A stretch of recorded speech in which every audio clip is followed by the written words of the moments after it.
صراط الذين أنعمت عليهم غير المغضوب عليهم ولا الضالين.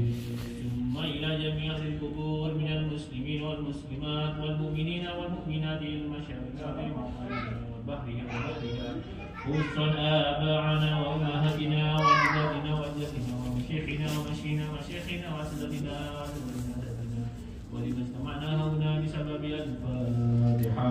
أعوذ بالله من الشيطان الرجيم. بسم الله الرحمن الرحيم. الحمد لله رب العالمين الرحمن الرحيم مالك يوم الدين.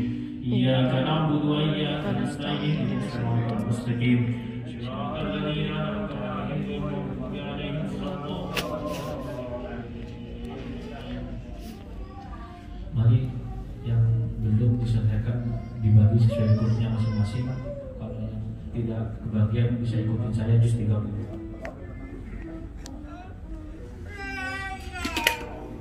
A'udzubillahi minasyaitonir rajim. Bismillahirrahmanirrahim.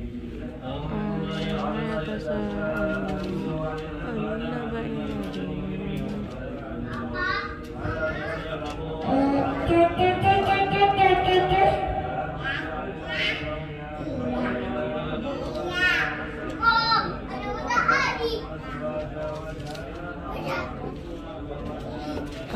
Kakak duduk. Adik di sini duduk. Adik sini duduk. Adik sini duduk. Bismillahirrahmanirrahim. Kakak ikut loh. Bismillahirrahmanirrahim. Alhamdulillah. Rabbil alamin arrahmanirrahim maliki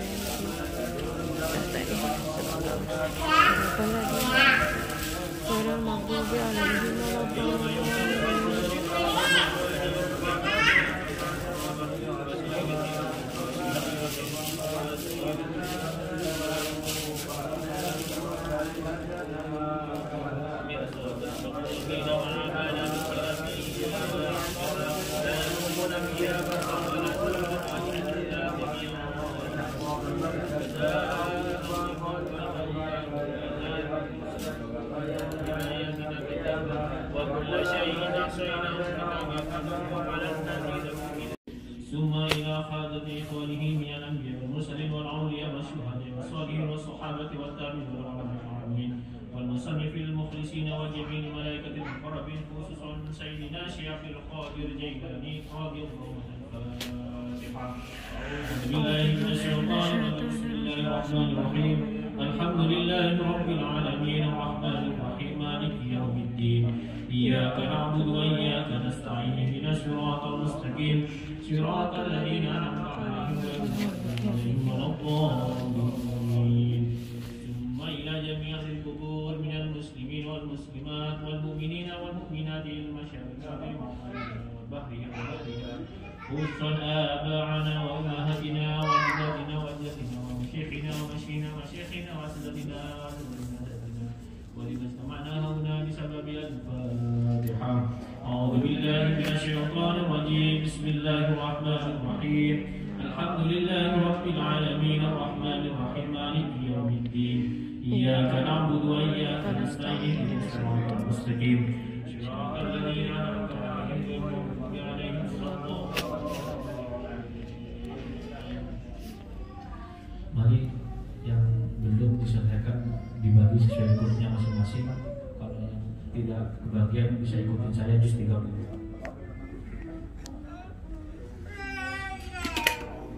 A'udzubillahi minasyaitonir rajim. Bismillahirrahmanirrahim. Amma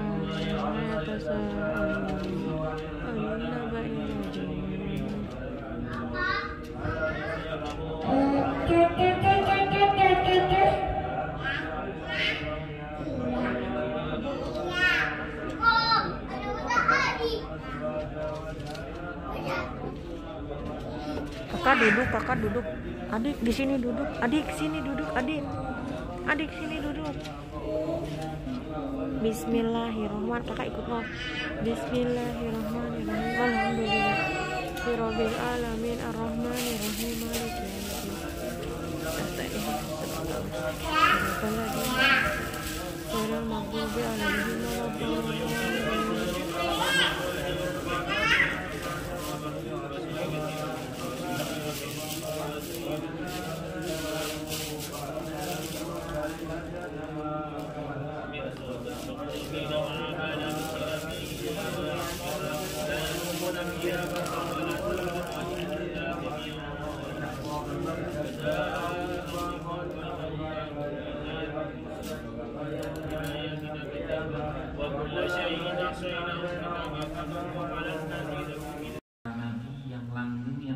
bisa dinikmati oleh umatnya sampai akhir hayat, meskipun nabinya sudah tidak ada, adalah Al-Quran.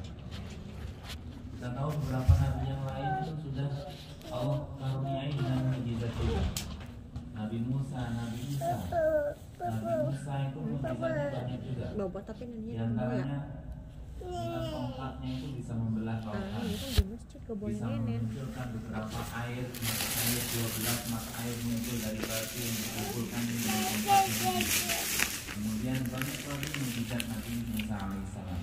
Nabi Ibrahim ketika dibakar dimasukkan ke dalam api, maka Allah kunna ya naru kuni bardan wa salaman ala Ibrahim, wahai api jadilah kamu bardan wa salaman, adem jadi dingin untuk Ibrahim, wassalaman dan menyelamatkan Ibrahim. Nah, itu semuanya adalah bagian dari mukjizat yang Allah berikan yang sifatnya fisik, yang hanya bisa dinikmati waktu itu. Seandainya Nabiullah Ibrahim, Nabiullah Musa, Nabiullah Isa sudah tidak ada, mukjizat itu sudah tidak bisa dinikmati lagi.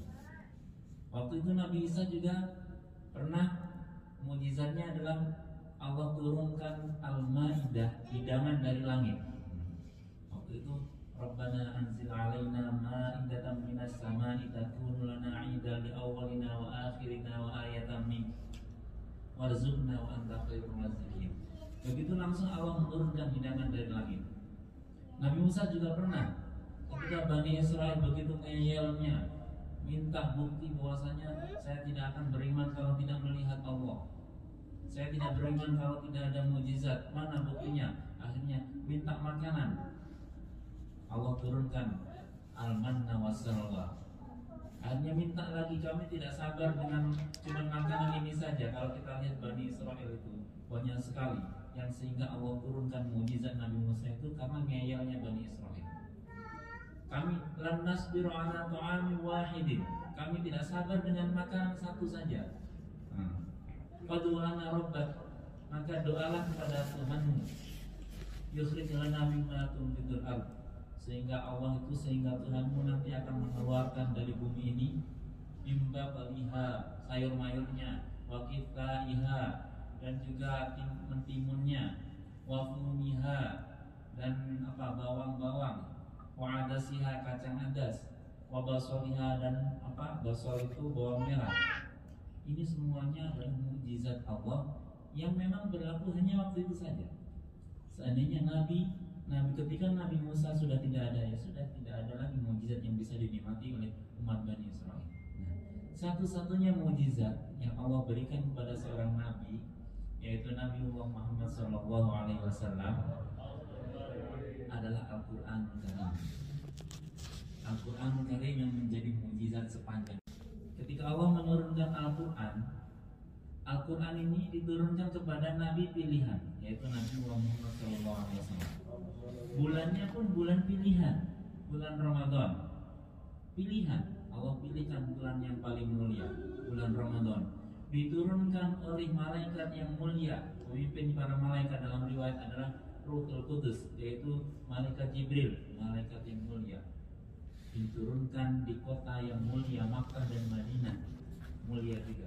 Maka umatnya yang menikmati Al-Quran itu adalah umat yang mulia. Maka kita patut bangga ketika menjadi umat Rasulullah SAW dan bisa menikmati mukjizat terakhir, yaitu Al-Quran Karim. Lalu kita bertanya-tanya, apa mukjizat Al-Quran? Kalau mukjizat yang lain kan langsung jelas gitu ya, lautan terbelah. Kalau Al-Quran bisa buat apa? Jadi jangan bilang bisa buat apa, tapi kita lihat dulu apa mukjizat itu sebenarnya. Mukjizat itu adalah dari a'jaza yujizu i'jaz, bahwa mukjizun adalah mukjaz. Artinya adalah sesuatu yang mengemaskan.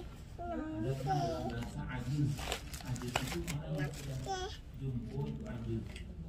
Ya, ajuz ya. Itu dari bahasa Arab itu. Ajuz sih ya, gitu mungkin. Nah, itu dalam Al-Quran berarti ajuzan, la ajuzan qawmiro, itu ada dalam Al-Quran juga. Nah, mu'jiz adalah sesuatu yang melemahkan. Melemahkan apa? Melemahkan selain Al-Quran. Kita lihat, Al-Quran itu luar biasa dari aspek segalanya. Ketika Al-Quran Allah turunkan, itu bangsa Arab itu sedang jaya-jayanya, sedang kuat-kuatnya dalam segi sastra. Sastra itu lagi kuat-kuat. Bahkan mereka itu punya namanya kompetisi menulis syair-syair Arab. Itu kalau syair yang paling bagus ditempelkan di Ka'bah. Ka'bah waktu itu sudah ada. Dikalungkan, ditempel di Ka'bah selama beberapa hari.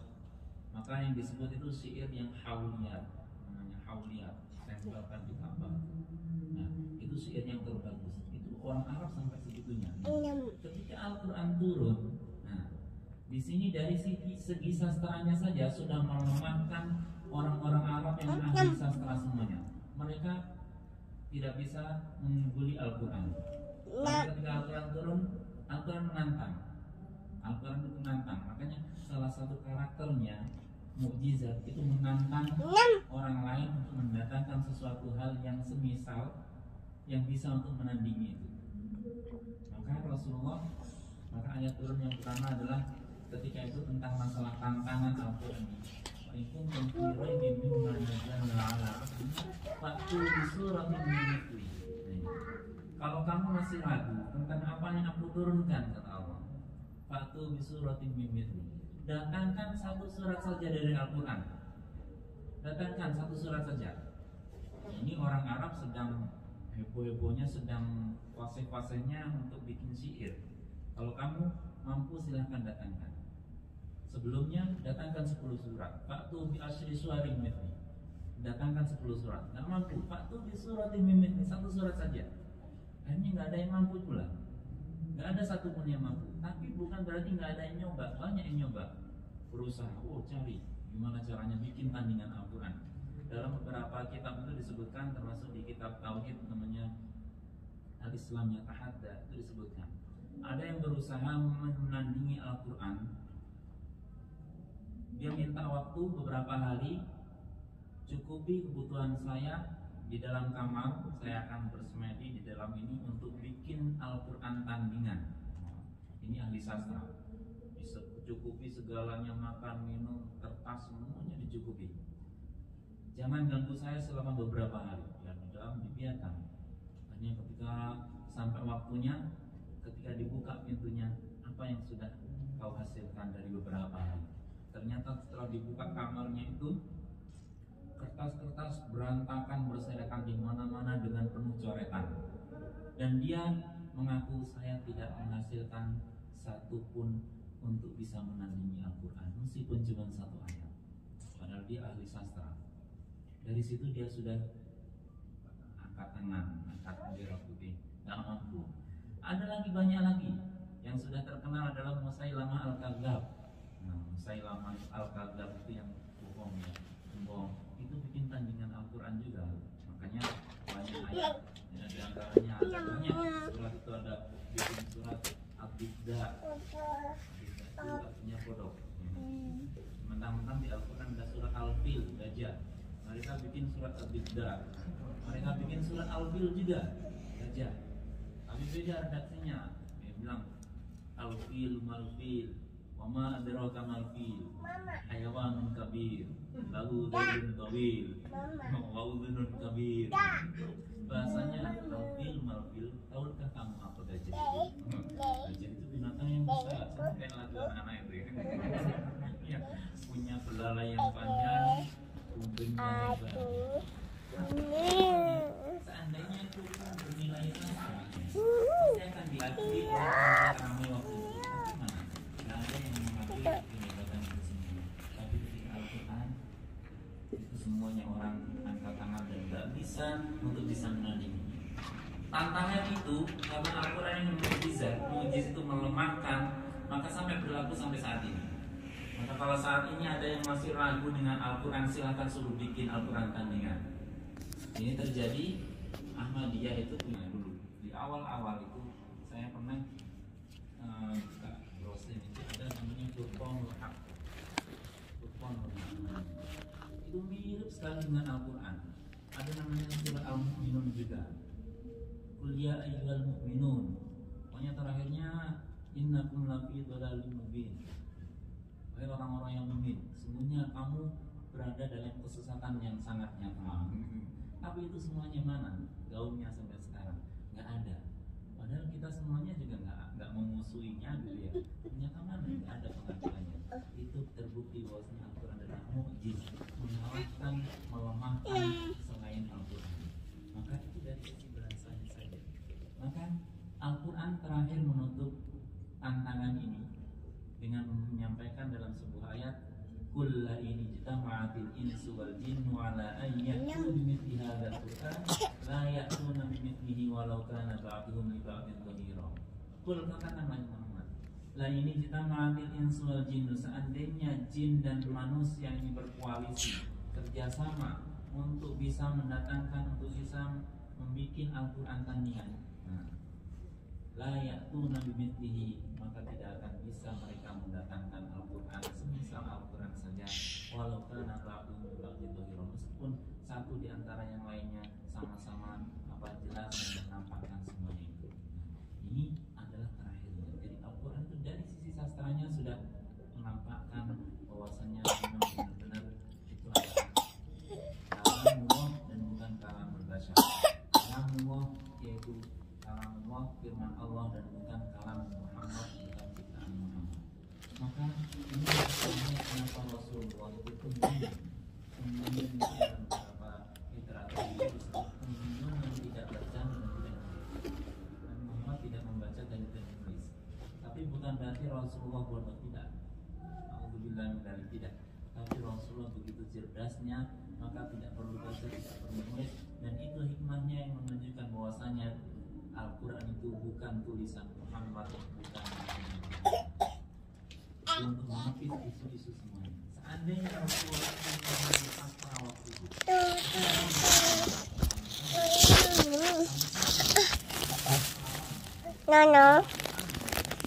akhlaknya Rasulullah karena guru-guru Quran.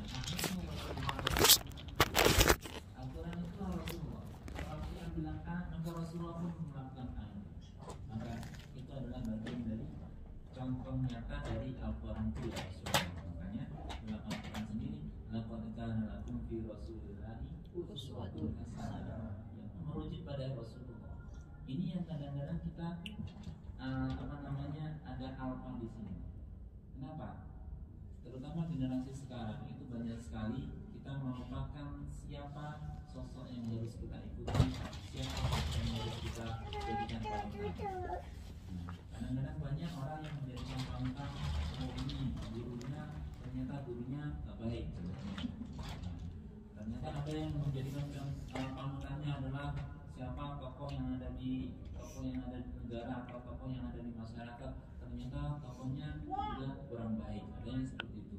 Maka ketika menjadikan Rasulullah sebagai suri tauladan, sebagai sosok panutan, maka tidak akan ada rasa kecewa pada Rasulullah SAW. Kenapa? Karena Rasulullah adalah uswatun hasanah. Nah, di antaranya adalah Al-Quran sumber hukum Islam. Hukum Islam yang kita semuanya menjalankan, sholat, puasa, semuanya, sumber satu-satunya adalah Al-Quran. Didukung oleh sumber lain adalah Al-Hadis atau As-Sunnah. Jadi Al-Quran dan Hadis ini nggak bisa dipisahkan. Dua-duanya harus kita pelajarinya gini. Kadang-kadang ada di suatu saat Al-Quran itu berbicara secara global saja.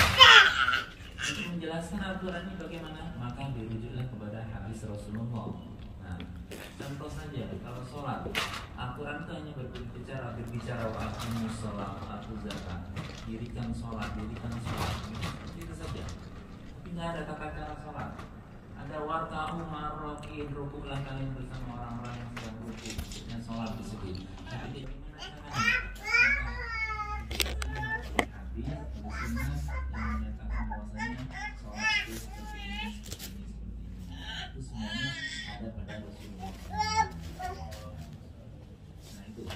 Maka sekali lagi, ini adalah kenapa harus dengan Al-Quran, karena Al-Quran adalah yang kita cari semua yang ada di situ. Nah, Maka Al-Quran pun membuktikan kebenarannya. Kalau tadi Al-Quran dengan sastranya saja sudah membuktikan bahwasanya Al-Quran ini nggak bisa ditandingi oleh siapapun. Itu mukjizatnya. Kemudian hukum ilahi, hukum Allah dalam Al-Quran itu, hukum Allah itu menjanjikan sebuah ketenangan, menjanjikan sebuah kebaikan dunia dan akhirat. Contoh satu saja, hukum dalam Al-Quran adalah mensyariatkan nikah, menghiku. Nikah itu bagian dari surat, bagian dari syariat. Maka sangat tidak adil kalau ada syariat agama yang mengharamkan seseorang untuk nikah. Ya, yang mengharamkan seseorang untuk nikah. Kenapa? Karena nikah itu bagian dari syariat sebenarnya. Kenapa? Karena manusia itu memang masih demikian rupa, memang butuh nikah, butuh makan, butuh yang lainnya, dan itu semuanya disebutkan dalam Al-Quran. Nah, seperti itu. Jadi hukum Allah adalah bagian dari hukum yang menjadikan manusia ini selamat duniawi maupun ukhrawinya nanti. Nah, itu. Ya, baik. Nah, dan banyak lagi hukum-hukum Al-Quran yang dijelaskan melalui fikihnya, melalui tauhidnya, melalui yang lainnya. Semua ini adalah hukum ilahi. Kemudian sejarah. Nah, ini Al-Quran membuktikan eksistensinya sebagai mukjizat Rasulullah yang terbesar dengan kita lihat track sejarahnya. Bagaimana? Al-Quran itu menjelaskan akhbar anil madi, menjelaskan kabar-kabar tentang hal-hal yang sifatnya masa lalu. Anil hadir tentang sekarang, dan anil mustaqbal. Ada 3 hal. Hidup ini pasti melalui 3 hal ini ya. Masa lalu, masa sekarang, dan masa yang akan datang. Semuanya dan Al-Quran menjelaskan semuanya itu. Sejarah hukum masa lalu, contohnya Al-Quran ketika diturunkan Rasulullah SAW berada di Makkah dan Madinah. Antara Makkah dan Madinah ada ayat Makkiyah, ada ayat Madaniyah. Semuanya itu berkaitan dengan hukum manusia. Tapi bisa dilihat dalam Al-Quran berbicara tentang masalah Romawi, berbicara masalah tentang umat-umat sebelumnya. Dari mana Rasulullah tahu semuanya itu kalau bukan dari wahyu Allah Subhanahu wa taala? Al-Quran yang menjelaskan. Al-Quran berbicara tentang Nabi Isa, padahal generasi Nabi Isa itu sudah jauh. Nabi Isa sudah jauh, maka Rasulullah baru lahir. Nabi Musa bahkan berbicara tentang Nabi Adam. Bagaimana mungkin generasi yang jauh berbicara tentang generasi yang sebelum-sebelumnya tanpa ada sejarah sebelumnya? Itu Al-Quran berbicara, ini masa lalu. Kemudian Al-Quran berbicara tentang masa sekarang. Bagaimana Al-Quran turun itu berdasarkan keadaan-keadaan, berdasarkan kejadian yang terjadi pada waktu itu. Banyak sekali. Ada kejadian apa? Al-Quran turun. Ada kejadian apa? Al-Quran turun. Salah satunya Al-Quran itu sangat fleksibel. Fleksibelnya gini, ketika Al-Quran turun, kita bisa lihat ayat Makkiyah. Ada 2 periode ya. Al-Quran turun itu ada periode Makkiyah, ada Madaniyah. Makkiyah itu ayat-ayat yang turun sebelum Rasulullah hijrah. Itu Makkiyah. Makanya disebut Makkiyah, Mekah. Ada ayat Madaniyah, yaitu ayat-ayat yang turun setelah Rasulullah hijrah ke Madinah. Masing-masing ayat ini punya karakter. Karakternya diantaranya, kalau ayat Makkiyah, periode Makkah, di mana pertama kali Rasulullah berdakwah itu adalah di Makkah dimulainya, itu berbicara tentang masalah akidah, masalah tauhid, bagaimana mengisahkan Allah, percaya pada malaikat, yaumil akhir, itu saja. Tapi ketika berbicara pada ayat Madaniyah, hampir kebanyakan adalah berbicara tentang masalah syariat. Kenapa? Karena prosesnya akidah itu pertama adalah keyakinan dulu. Kalau sudah yakin kuat, maka barulah dikenalkan dengan syariat-syariat. Bagaimana cara sholat, bagaimana hukum ini, bagaimana halal-haram, semuanya dikenalkan. Itu Al-Quran namanya at-tadarruj fil hukum. Ada istilahnya at-tadarruj, bertahap dalam penetapan hukum. Bahkan turunnya Al-Quran juga bertahap. Ini menunjukkan apa? Bahwasanya Al-Quran itu pertama turunnya itu fleksibel, melihat keadaan juga. Salah satu contoh hukum yang mungkin sering saya sampaikan juga pernah ya. Masalah hukum khamar saja. Khamar itu Al-Quran ketika mengatakan khamar itu haram, tidak langsung sekaligus khamar itu haram, tidak.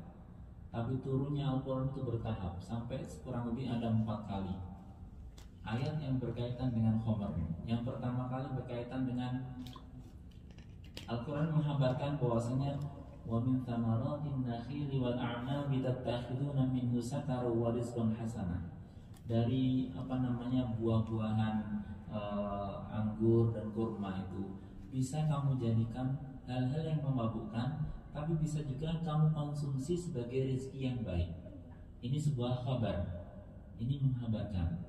Ya, jadi Al-Quran cuma memberikan sekilas info, oh ini boleh dipakai buat ini, ternyata bisa dipakai buat ini juga. Nah, baru setelah itu turunlah ayat lain.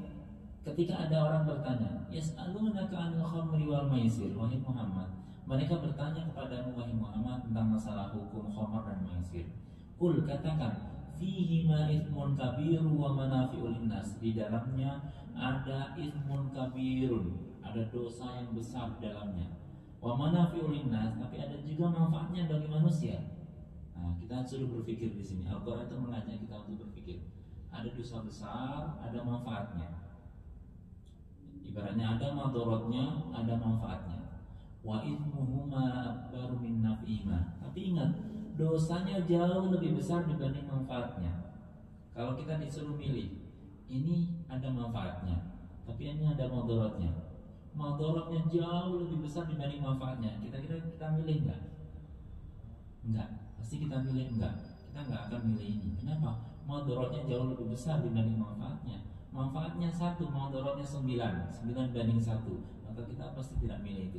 Al-Quran mengajak kita untuk berpikir logis. Oh iya, tapi belum haram, sampai di sini belum haram khamar itu. Wa ithmuhuma akbaru min naf'ihima. Lalu turunlah ayat lagi ketika sudah beranjak, ketika ada suatu kasus orang yang ketika baca Al-Quran akhirnya ayatnya ini tertukar sampai nggak tahu arahnya kemana, jadi ngelantur gitu. Nah, maka turunlah ayat ya ayyuhalladzina amanu idza kuntum ila sholati, bukan itu. Ya ayyuhalladzina amanu idza kuntum ila sholati, bukan ini. Ya, yang artinya kurang lebih gini. Orang-orang yang beriman, ya ayyuhalladzina amanu la taqrabus sholata wa antum sukara hatta ta'lamu ma taquluna wa la junuban illa 'abiri sabil, al-ayat dan seterusnya. Wahai orang-orang yang beriman, jangan engkau dekati sholat ketika kamu dalam keadaan mabuk. Kira-kira waktu di sini, waktu ayat ini turun, mabuk masih boleh enggak? Masih boleh. Ini Al-Quran logis, masih boleh. Tapi tolong kalau lagi sholat jangan mabuk. Ini bertahap. Ya. Tadi kan di awal dijelaskan ada madharatnya, ada ini, diajak berdialog. Yang terakhir, kamu mau sholat jangan mabuk dulu. Ketika ayat ini turun, sebenarnya ada beberapa orang Muslim waktu itu, umat Islam waktu itu ya mabuk juga. Tapi mabuknya mungkin habis sholat isya gitu ya. Jadi waktunya kan panjang gitu. Tapi dulu, sekarang akhirnya subuh itu sudah fresh lagi ya gitu. Jadi masih seperti itu. Karena kasusnya ketika mabuk sholat, imamin nggak sampai nanti. Wala antum mal kabirun aja nggak nyampe. Wala ana abidun ma'abatum, wala antum, wala ana, wala antum. Muter terus. Akhirnya, iya, aku punya mana kan gitu nanti makmumnya. Nah akhirnya sampai di situ, ini masih belum haram. Ini Al-Quran bertahap luar biasa ketika menyampaikan sebuah syariat. Nah, baru terakhir ketika kondisi keimanan umat Islam waktu sudah begitu kuat, maka turunlah ayat innamal khamru wal maisir wal ansab wal azlamu rijsum min amali syaitan fajtanibu, maka jauhilah semuanya yang termasuk khamr itu. Jauhilah. Disinilah larangan yang mutlak bahwasanya khamr itu haram semuanya. Nah ini tahapan Al-Quran ketika berbicara tentang masalah hukum syariat itu bertahap. Ini Al-Quran itu luar biasa. Ini mengajari kepada kita. Ini mungkin juga bagian dari fikih dakwah ya. Fikih dakwah itu gini. Kita untuk menjadikan, untuk mengajak orang lain itu jangan langsung. Nah, tapi bertahap. Kalau ngajak juga bertahap. Nah, kalau mau ngajak ke masjid mungkin ajak mampir makan dulu. Nah, ini waktunya sholat ya masjid dulu gitu. Atau mau mana dulu bapak kan terserah.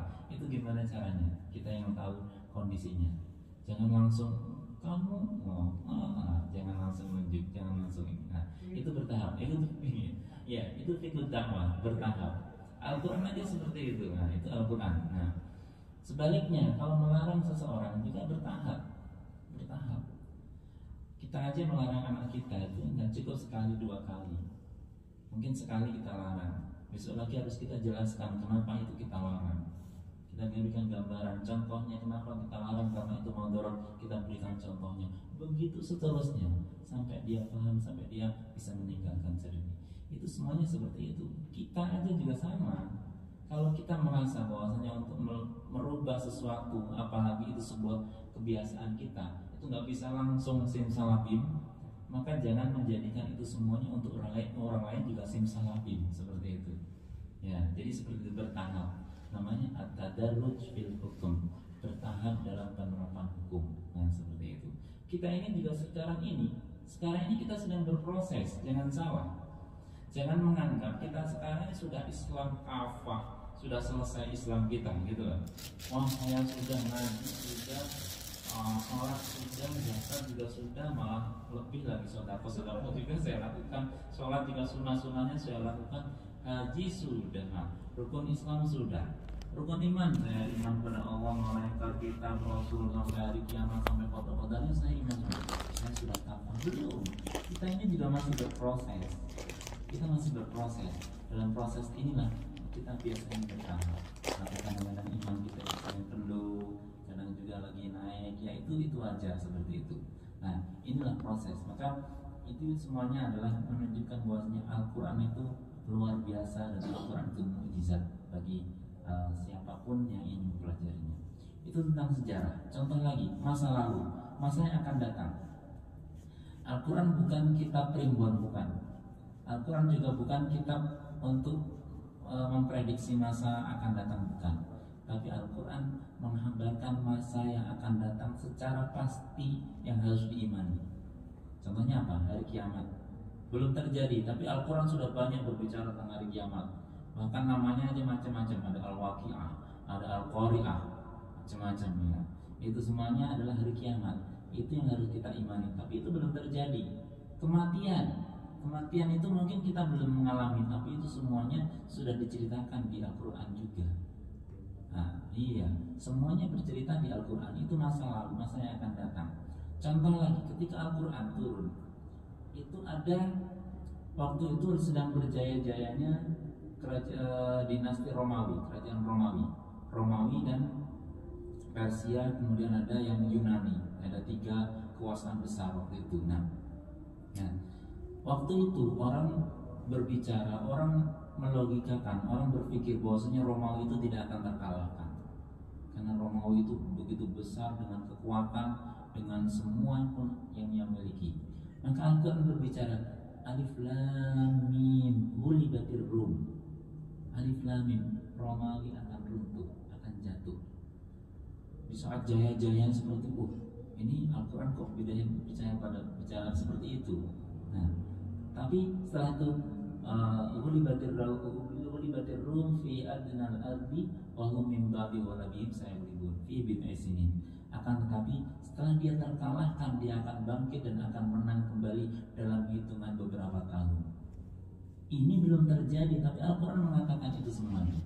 Ini adalah sekali lagi bukan primbon, bukan prediksi, tapi ini adalah kenyataan yang memang ketika Al-Quran ditantang untuk menyatakan bagaimana Al-Quran bisa mengetahui semuanya itu, kalau itu bukan dari Allah, maka semuanya itu menunjukkan bahwasanya Al-Quran dari Allah Subhanahu wa taala. Dan itu terjadi beberapa waktu setelah itu Romawi runtuh, dan setelah beberapa tahun dia akan bangkit kembali. Itu terjadi.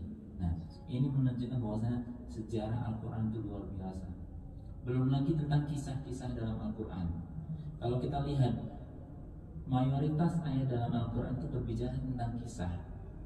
Tapi ingat, kisah Al-Quran bukan menunjukkan bahwasanya Al-Quran ini adalah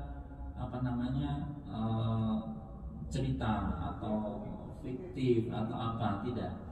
Tapi ketika Al-Quran berbicara tentang cerita atau kisah dalam Al-Quran, itu semuanya kisah nyata. Kisah nyata yang dialami oleh orang-orang masa lalu, dan itu semuanya menunjukkan bahwasanya Al-Quran ini min indillah, dari Allah Subhanahu wa Ta'ala. Dan satu lagi, kenapa Al-Quran tidak bisa dikatakan kitab cerita atau kitab cerpen atau apa? Karena ketika Al-Quran mendatangkan sebuah kisah, jarang sekali Al-Quran mendatangkan kisah secara full lengkap. Contohnya Nabi Musa, sepenggal di sini, sepenggal di surat ini, sepenggal lagi di mana? Ini tentang Nabi Musa lahir, dikejar-kejar ikut Fir'aun. Ini Nabi Musa membelah lautan. Ini lagi Nabi Musa nikah, dan seterusnya. Itu semuanya apa? Itu sebenarnya adalah pelajaran. Kalau kita mau menggali Al-Quran, yang paling gampang sebenarnya kita baca kisah Al-Quran. Kenapa? Karena setiap kisah yang diungkapkan oleh Al-Quran itu pasti ada inspirasi di dalamnya. Satu-satunya kisah dalam Al-Quran yang agak lengkap ya, meskipun tidak full lengkap secara detail, itu adalah kisah Nabi Yusuf alaihissalam. Sampai ditulis surat Yusuf alaihissalam, dari mulai Inni ra'aitu ahada asyara kaukaba, bermimpi dari awal sampai endingnya Nabi Yusuf menjadi penguasa, itu semuanya ada di surat Yusuf. Maka kalau kita mau menggali Al-Quran, yang paling gampang untuk menjadi sumber inspirasi buat kita, baca kisah-kisah Al-Quran. Dan kita kaitkan dengan kehidupan kita. Kita kaitkan dengan kehidupan kita, pasti akan ada kaitannya. Dan satu lagi, ini menunjukkan mukjizat Al-Quran. Ketika dikaji tidak akan ada habisnya. Ketika kita mengkaji ayat itu sekarang ini, kita merenungi, akan mendapatkan intisari, mendapatkan inspirasi dari situ. Kita tutup, tinggalkan, 1 tahun berikutnya silahkan baca lagi. Ayat yang sama pasti akan mendapatkan inspirasi yang berbeda. Ini silahkan buktikan, dan saya pernah membuktikannya seperti itu. Jadi baca surat Yusuf contohnya. Ketika surat Yusuf berbicara bagaimana Nabi Yusuf waktu kecil dimusuhi, akhirnya dimasukkan ke sumur. Ini menunjukkan konspirasi. Ada konspirasi. Konspirasi itu apa? Iya, politik bisa dikaitkan dengan politik. Bisa dikaitkan bahwasanya setiap ada kebaikan itu pasti ada orang-orang yang iri di sekitarnya, itu pasti. Itu diantaranya. Sampai kisah yang lainnya. Sampai apa? Nabi Yusuf ketika digoda oleh Zulaikha. Nah, ini bagaimana kisahnya? Maka Nabi Yusuf hanya memilih qala rabbis sijn ahabbu ilayya mimma yad'unani ilaihi. Ya Allah, saya memilih penjara saja daripada saya harus mengikuti mereka. Nah, gitu. Artinya apa? Kalau kita punya kelebihan, itu kita harus memenjarakan diri, dalam tanda kutip. Memenjarakan diri ini menahan. Jangan sampai ini peluang langsung kita gasak, jangan. Kita harus menahan. Iya. Nabi Yusuf itu peluang dapat wanita yang itu luar biasa peluangnya. Tapi apa? Nabi Yusuf menahan. Saya milih penjara saja. Maka jenengan yang ganteng-ganteng ini, meskipun banyak cewek yang menginginkan, maka cobalah memenjara diri. Memenjara diri. Sambil berdoa, ya Allah, mana yang paling baik buat saya, ya Allah, nggak apa-apa. Jadi itu Rabbi Sijn, harus ada seperti itu. Nah, itu bagian dari inspirasi dari sebuah kisah Al-Quran. Silahkan kaji kisah-kisah yang lainnya. Begitu banyak, kalau kita mau merenungi kisah saja, itu akan mendapatkan sebuah inspirasi buat kehidupan kita. Sedang galau, coba cari kisah apa ya? Buka aja kisah apa tentang kisah Nabi Musa. Nabi Musa itu bagaimana galaunya seorang ibu. Ibunya Nabi Musa baru melahirkan anak. Ada raja yang zalim ingin membunuh setiap anak yang lahir laki-laki. Coba, hanya dapat wahyu dari Allah, kintirkan apa kintirkan itu? Lanjutkan itu ya. Kintir itu ya bahasa Jerman itu. Iya, tapi itu kintir itu ya itulah. Nah, ternyata itu bagaimana galaunya seorang ibu ketika melepaskan seorang anak. Tapi apa janji Allah? Inna radduhu ilaiki wa ja'iluhu minal muslimin. Jangan galau wahai ibu Musa. saya akan mengembalikan Musa kepadamu suatu saat nanti. Ini terjadi setelah beberapa saat, ternyata benar. Ketika diadopsi oleh Asia, ini istri Fir'aun, diadopsi dan selamat dari pembunuhan, maka apa yang terjadi? Dia pun ingin mencari orang yang bisa untuk menyusuinya. Setelah dicari ternyata nggak ada satupun perempuan yang ternyata Musa ini mau menyusu ke dia. Nggak ada satupun. Kalau dulu belum ada susu formula ya. Dan sekarang kamu nyusu formula, cekokin susunya sapi gitu. Jadi susunya sapi dikasih ke orang gitu ya. Nah, dulu nggak ada, maka dicari semua. Akhirnya apa? Di sana ada seorang perempuan, mungkin dia cocok untuk bisa menjadi ibu susuan dari Musa. Maka dijadikanlah, ternyata itu adalah ibu kandungnya. Ini bagaimana Allah memiliki skenario yang sangat baik bagi orang yang soleh, orang yang yakin bahwasanya keajaiban Allah, bahwasanya kuasa Allah itu akan bersama orang-orang yang baik. Nah, itu bisa kita renungin semuanya, dan itu luar biasa menarik sekali. Jadi kalau mau kajian, bagian kajian kisah-kisah Al-Quran itu menarik juga, kan? Nah, isyarat ilmiah, belum lagi isyarat ilmiah. Al-Quran itu sangat ilmiah sekali ketika berbicara. Maka ada banyak ilmuwan, termasuk Ibnu Sina, Al-Idrisi, semuanya itu penemu-penemu ilmu kedokteran, penemu ilmu kimia, itu dulu terinspirasi dari mana? Dari Al-Quran. Kenapa seperti itu? Salah satunya Ibnu Sina itu, contoh saja, Ibnu Sina itu sebelum mempelajari semua ilmu-ilmu yang dia kuasai itu, ternyata sebelumnya adalah hafal Al-Quran terlebih dahulu. Hafal Al-Quran baru mengkaji ilmu-ilmu yang lainnya. Dan Al-Quran menunjukkan keilmiahannya melalui ayat-ayat Al-Quran, ayat-ayat kauniyah. Ya, ayat-ayat kauniyah. Contoh bagaimana wasyamsu tajri limustaqarrin laha, dzalika taqdirul azizil alim. Wasyamsu tajri limustaqarrin laha, matahari berputar pada porosnya. Nah, la syamsu yanbaghi laha an tudrikal qamar wa al-lailu sabiqun nahar. Semuanya ini sudah berputar dan enggak akan ketemu. Nah, gitu lah. Itu semuanya ilmiah Al-Quran. Bahkan sampai hitungan matematika, sebenarnya Al-Quran itu juga membenarkan sebuah hitungan. Contohnya apa? Ini tidak langsung ya, tapi bisa kita renungi saja. Ternyata Al-Quran itu juga ilmiah. Contohnya ketika Al-Quran ingin mengajarkan kita bahwasanya 3 tambah 7 adalah 10. Itu ada dalam Al-Quran ketika orang yang berhaji. Faman lam yajid fasiyamu thalathati ayyam. Yang tidak bisa berkurban di Mekah, maka dia harus puasa 3 hari. Fil haji, ketika haji. Wa sab'atin idza raja'tum, dan 7 hari ketika dia sudah pulang di rumah, puasa 7 hari. 3 tambah 7. Maka Al-Quran menyebutkan setelahnya tilka asyaratun kamilah. Semuanya itu adalah 10 hitungan yang sempurna. Coba kalau kita hitung 3 tambah 7, 10. Nah, itu Al-Quran seperti itu. Dan itu gak banyak. Maksudnya Al-Quran hanya memberikan gambaran, tapi itu adalah gambaran bagi kita yang mau berpikir ternyata Al-Quran itu ilmiah.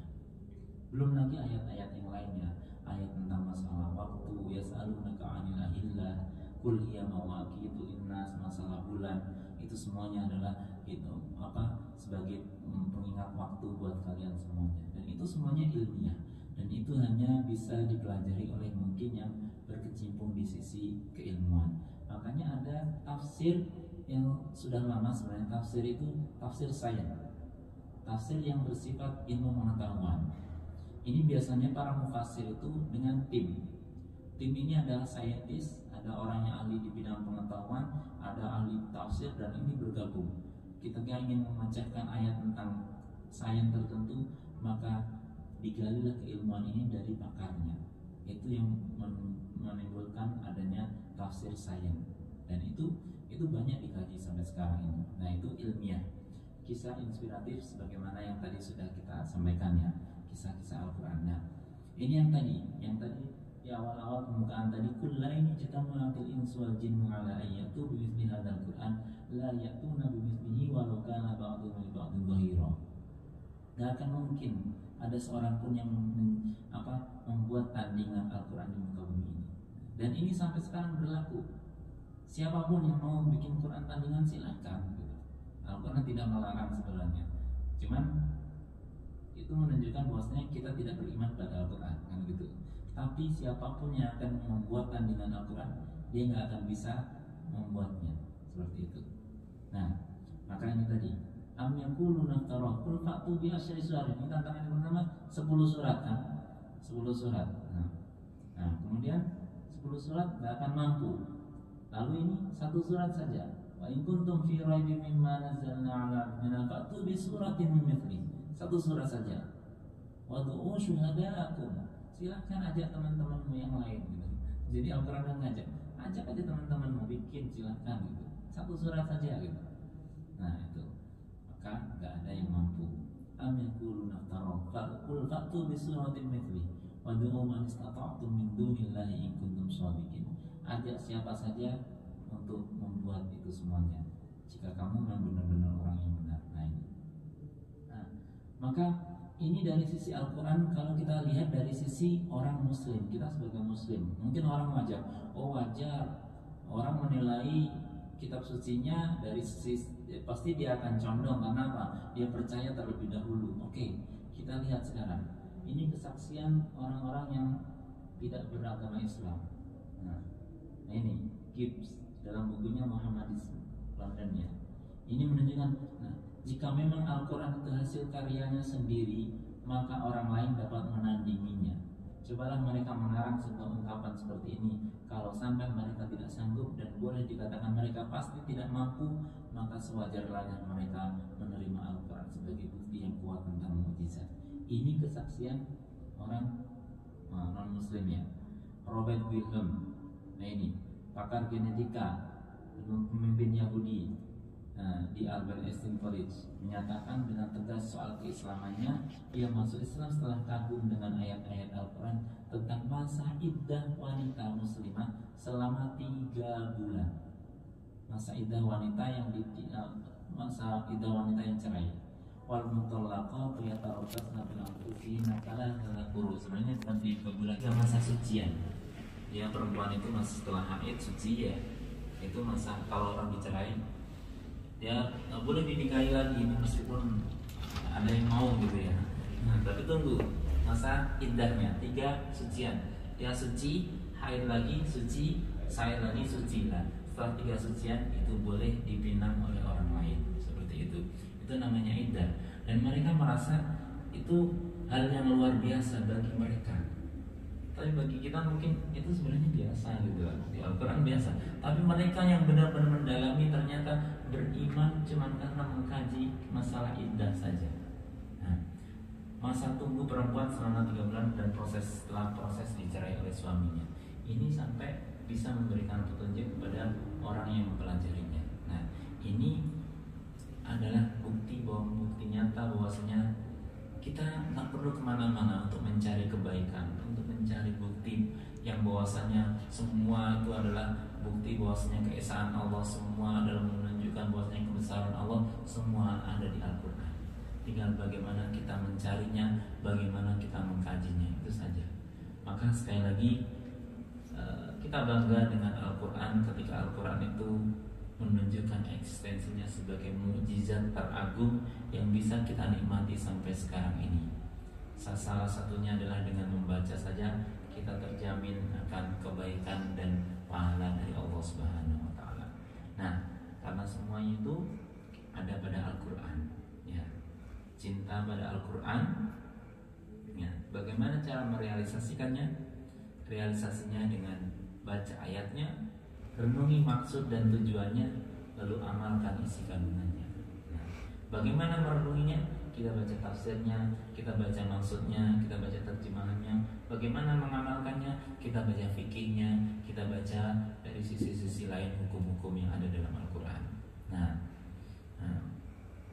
ini baca ayatnya. Contohnya, orang-orang yang kami berikan Alkitab. Nah, ini adalah landasannya. Kenapa harus baca Al-Qurannya? Innal ladzina atainahumul kitaba yatlunahu haqqa tilawati. Ini karakternya kalau kita mau beriman. bahwasanya menunjukkan saya beriman pada Al-Quran, saya beriman, saya percaya. Maka mana kepercayaan itu harus kita buktikan? Maka dengan membaca ayat Al-Quran itu. Nah, maka sesungguhnya di antara manusia itu ada keluarga Allah. Para sahabat bertanya, man ahlullah? Siapakah mereka wahai Rasulullah? Maka Rasulullah menjawab, mereka adalah ahlul Quran. Mereka adalah orang-orang yang menghafal Al-Quran, yang membaca Al-Quran. Dan mereka itulah keluarga Allah, orang-orang pilihannya. Bukan berarti Allah punya keluarga, bukan. Ini hanya kiasan saja, ya, seperti itu. Nah, maka kemudian renungi maksud dan tujuannya. Apakah mereka tidak merenungi Al-Quran? Afala yatadabbaruna Al-Quran am ala qulubin aqfaluha. Ini Al-Quran menyatakan, kenapa mereka tidak mempelajari Al-Quran, merenungi Al-Quran, tadabbur ya. Ada tadabbur, ada tafsir. Itu berbeda.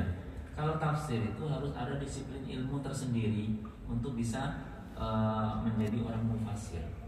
Harus ada disiplin ilmunya, bukan berarti saya baca Al-Quran, ternyata ini seperti ini. Inilah tafsir Al-Quran yang sebenarnya. Padahal dia nggak tahu bahasa Arab, nggak tahu ini, nggak tahu itu, nggak tahu usul fiqh, nggak tahu ini. Nah, itu nggak bisa. Tapi kalau itu tadabbur, itu hak semua umat Islam boleh bertadabbur, merenungi Al-Quran. Kita baca, renungi ayatnya. Oh, ternyata seperti ini ya. Oh, kita bayangkan, kita kaitkan dengan kehidupan kita sehari-hari. Itulah namanya tadabbur. Dan itu siapapun boleh dan monggo. Asalkan tidak dinyatakan ini loh maksud Al-Quran yang sebenarnya. Jangan, tapi itu tadabbur, silakan, itu sifatnya lokal. Nah, apakah mereka tidak merenungi Al-Quran? Nah, walau kana min indi ghairillahi lawajadu fihi khilafan katsira. Ini sekali lagi. Apakah mereka tidak merenungi Al-Quran? Seandainya ia datang bukan dari sisi Allah, maka pasti mereka akan menemukan di dalamnya banyak sekali perselisihan. Kita sekarang membuktikan dalam Al-Quran tidak ada perbedaan. Itu ada perbedaan bacaannya, ada yang wadduhi, ada yang ini ya. Itu hanya perbedaan qiraah saja. Dan itu pun mutawatir sampai Rasulullah. Sekali lagi yang mutawatir. Dan itu ada ilmunya. Nggak boleh ada yang baca wadduhi saya ikut besok imam biar keren baca wadduhi gitu saja. Enggak, ada ilmunya sendiri ya. Nanti tanya Ustaz Syekhoni, beliau nanti juga beliau. Nah ini semuanya. Nah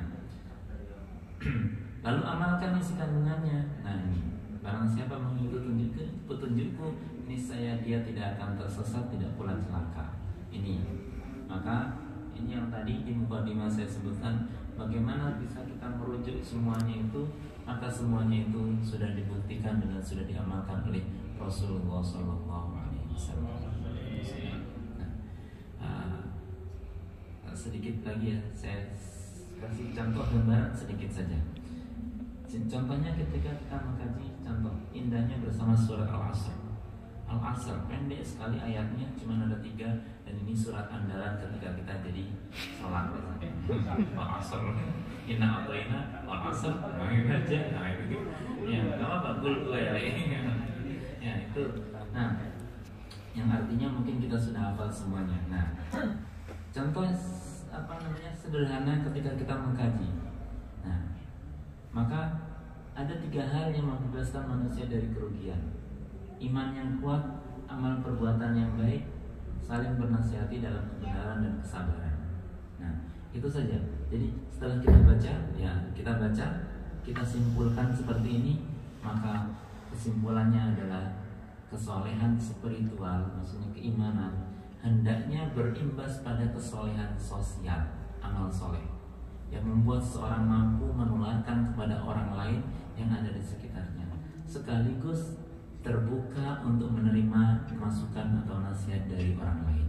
Ini jadi kesolehan illal ladzina amanu, kesolehan iman, kesolehan spiritual itu hendaknya selalu diimbangi kesolehan sifatnya sosial.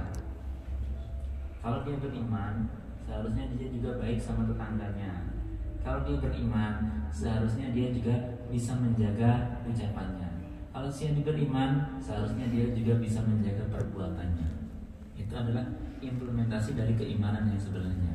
Kemudian amal soleh membuat seorang, kemudian mampu menularkan kepada orang sekitarnya. Nah, jadi kebaikan itu bukan hanya dirasakan oleh dirinya, tapi juga dirasakan oleh orang lain. Yang ketiga adalah dia mau menerima masukan ataupun nasihat dari orang lain. Watawasau bil haqqi watawasau bis sabr. Karena banyak orang yang beriman, banyak orang yang baik, tapi kadang-kadang sulit untuk menerima masukan dari orang lain. Maka tiga hal ini nggak bisa dipisahkan. Ini contoh kecil ketika kita mau soleh bersama surat Al-Asr. Maka dari surat Al-Asr ini Imam Syafi'i pernah berkomentar, jika manusia memikirkan kandungan surat Al-Asr ini saja, maka sungguh cukuplah ia menjadi petunjuk bagi kehidupannya. Bahkan seandainya, ini berandai-andai ya, tapi nggak mungkin, seandainya Allah tidak menurunkan Al-Quran melainkan hanya surat Al-Asr saja, maka itu sudah cukup buat pedoman manusia. Karena tadi iman, baik sosialnya, dia mau menerima masukan dari orang lain dan mau memberi masukan buat orang lain. Apalagi kehidupan setelah itu semuanya? Gak ada kan? Intinya dari kehidupan juga seperti itu. Mudah-mudahan kita semuanya menjadi hamba Allah yang semakin dekat Al-Quran dan semakin cinta kepada Al-Quran dan semakin meyakini dan menambah keimanan kita bahwasanya kita bersyukur menjadi umat pilihan yang menjadi umat Rasulullah yang bisa mempelajari dan membaca Al-Quran.